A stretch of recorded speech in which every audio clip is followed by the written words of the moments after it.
Hi అండి. చూడండి, మనమైతే కటింగ్ చేసిన బ్లౌజ్ కదండి ఇది.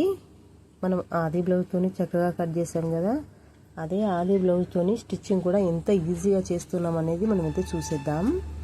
చూడండి, ఆల్రెడీ డాట్స్ పెట్టానండి. సో ఇక్కడ షేప్ బెల్ట్ అయితే నేను క్లాత్ జాయింట్ చేసి రెడీ పెట్టుకున్నాను. షేప్ బెల్ట్ షేప్ అయితే తీస్తున్నానండి. ఇలాగా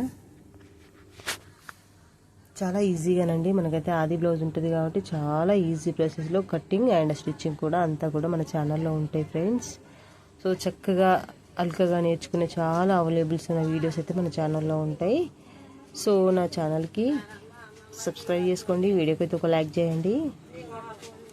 సో నా ఛానల్ని సపోర్ట్ చేసి ముందుకు నడిపిస్తారని ఆశిస్తున్నా ఫ్రెండ్స్.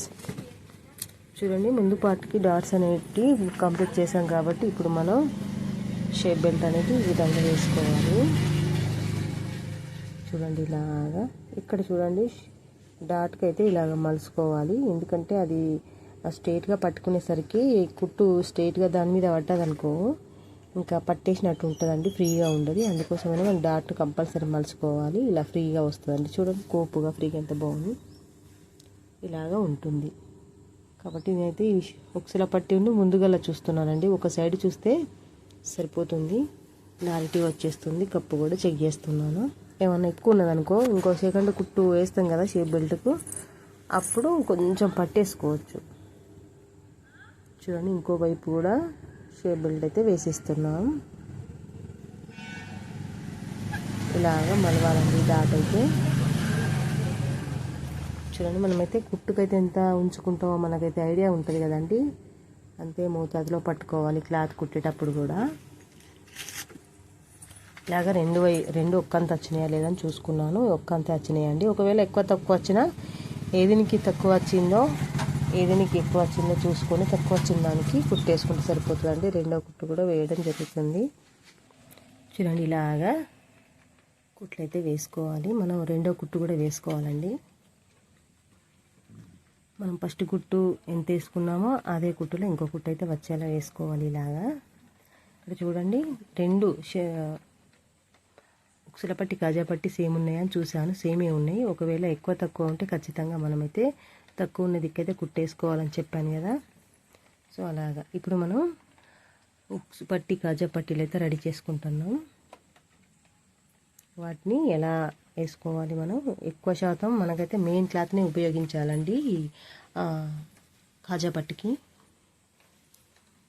ఇలాగా ఎప్పుడన్నా అందులో సరిపోయేంత లేకపోతేనే తప్ప ఒరిజినల్ క్లాతే మెయిన్ క్లాతే అంటే లైనింగ్ క్లాత్ కాకుండా మెయిన్ క్లాతే కాజా పట్టికి అయితే వేసుకోవాలి. ఇలాగా దీంట్లో నేనైతే లైనింగ్ క్లాత్ వేసానండి. కొంచెం మందంగా ఉంటుంది. మందంగా ఉంటే కొంచెం బాగుంటుంది. కాజాలు తెగడానికి ఆస్కారం ఉంటుంది. క్లాత్ అనేది పిక్కలకుండా ఉంటుంది, స్ట్రాంగ్గా ఉంటుంది కదా, అందుకోసమని. చూడండి, ఇలాగా తిరమరకు వేసుకొని కుట్టుకుంటూ రావాలండి. ఇలా ఇప్పుడు మనం మెయిన్ క్లాత్ లైనింగ్ క్లాత్ రెండు పీసులు జాయింట్ చేసి తిరమర కుట్టాం కదా. ఇప్పుడు మనం మంచి మరకు ఒక మడతేసి ఇంకో మడత మీదకి వెళ్ళి చూడండి, ఆంటీ గారు అయితే ఇంటి ముంగట ఆంటీ గారు నాకైతే ముంజకాలు ఇచ్చారండి. ముంజల టైంలో సో బాగుంటాయి అవి, సీజన్లో బట్టే దొరుకుతాయి కాబట్టి తీసుకోవాలి, ఖచ్చితంగా తినాలి. చూడండి, ఇలాగా కాజా పట్టి ఇలాగా వేసుకోవాలండి. ఇక్కడ సదిరి ఫస్ట్ మనం ఇలాగా సెట్ చేసుకోవాలండి. సెట్ చేసుకొని కుట్టుకుంటూ వెళ్ళిపోవాలి. ఇక్కడ ఇలాగ సవరించుకొని పట్టుకొని చక్కగా కుట్టుకుంటూ వెళ్ళాలి. చూడండి, ఇలాగా ఇంకో కుట్టు కూడా వేసుకోవాలండి. ఇలాగా చూడండి, ఇలా ఇంకో కుట్టు కూడా ఇలాగ వేసుకోవాలి.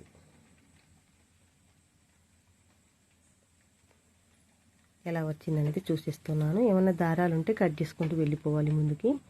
ఇక్కడ చూడండి, ఉక్సు పట్టి వేసుకోవాలి. ఉక్సు పట్టికి మెయిన్ క్లాత్ అయినా పర్వాలేదండి, మెయిన్ క్లాతే వేసుకుంటే బాగుంటుంది.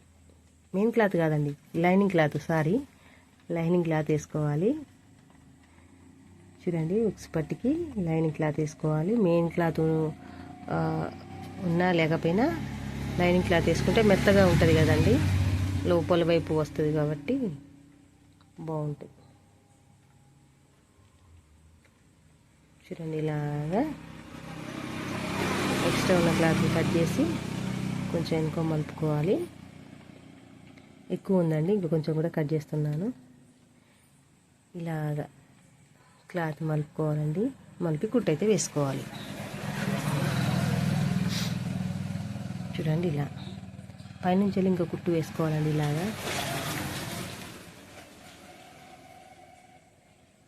సో కస్టమర్ వచ్చారండి షాప్లోకి, వాళ్ళతో మాట్లాడుతున్నాను.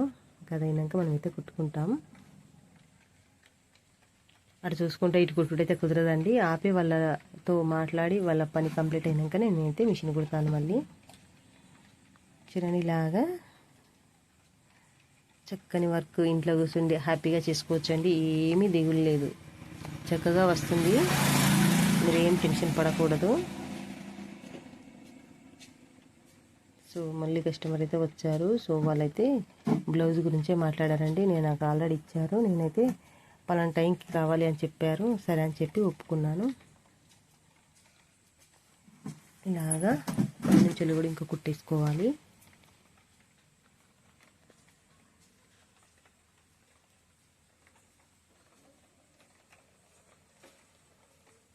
చూడండి ఇలా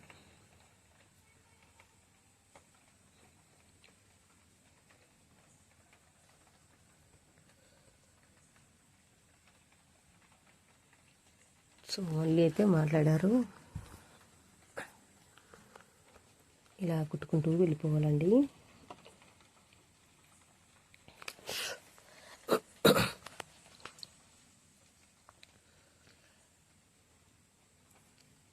చూడండి ఇలాగా నీట్గా వర్క్ అంతా కూడా కంప్లీట్ చేసుకుంటూ వెళ్ళిపోవాలి. ఇక్కడ పోగులు ఉన్నాయండి, ఇలా గుంజేయకూడదు. నేను పైన ఉన్న పోగు కాబట్టి తీసేసాను.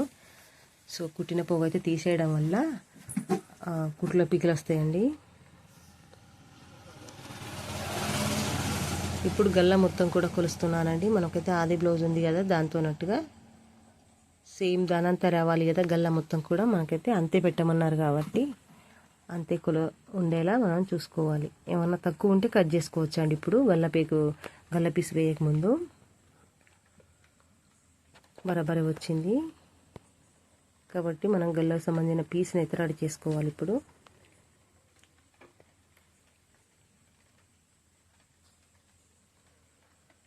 చూడండి గల్లకి వేయాల్సిన పీసులు అయితే క్రాస్గా తీసుకోవాలండి.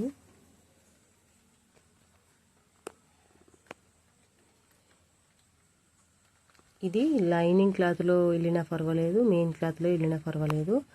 అంటే గల్ల పీసు వేసేటప్పుడు మెయిన్ క్లాత్ అంటే కొంచెం వేరే క్లాత్ ఉన్నప్పుడైతే అవి సపోర్ట్ చేయకపోవచ్చు. కొంచెం క్లాత్ చూసుకొని మనం లైనింగ్ క్లాత్ వేసుకుంటే బాగుంటుంది.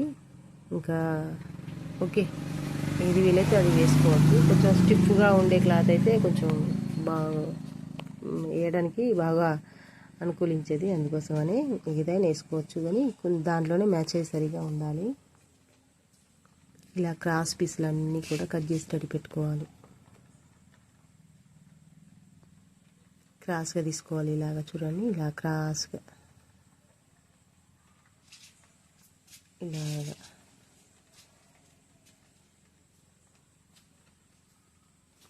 మన గల్లకు సరిపోయేంత రెడీ చేసుకోవాలి పీసులన్నీ కూడా. నేనైతే ఒక పీస్ ఎక్స్ట్రానే ఉంచుకుంటానండి. ఇంకా బయటకు తీసుడు, మళ్ళీ జాయింట్ చేసుడు, మళ్ళీ కుట్టుడు అని అనుకుంటాను. ఫస్టే కొంచెం ఎక్కువనే పెడతాను.